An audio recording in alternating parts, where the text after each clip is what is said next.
Une dame travaillait dans une usine de distribution de viande. Un jour, quand elle a terminé son horaire de travail, elle est entrée dans la chambre froide, congélateur, pour inspecter quelque chose.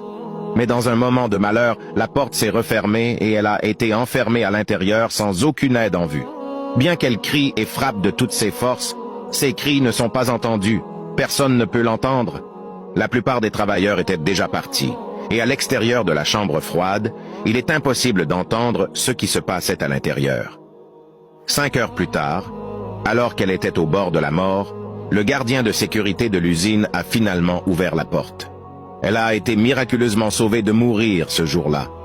Quand elle a demandé au gardien de sécurité comment il était venu pour ouvrir la porte, ce qui n'était pas sa routine de travail habituelle, c'était son explication. « Je travaille dans cette usine depuis 35 ans.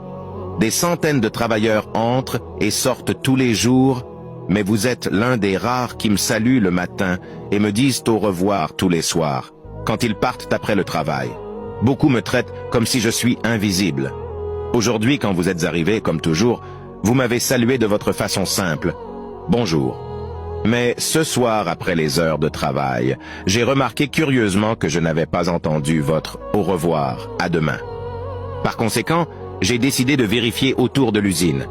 J'ai espéré votre salut et au revoir tous les jours parce qu'il me rappelle que je suis aussi quelqu'un. Pour ne pas avoir entendu votre au revoir aujourd'hui, je savais que quelque chose s'était passé.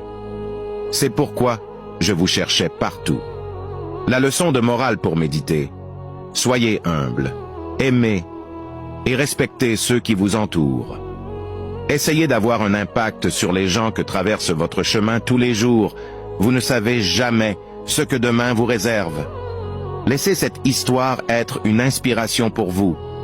Prenez le temps et pensez valoriser les collègues de travail, les nettoyeurs, les chauffeurs, les femmes de ménage chez vous,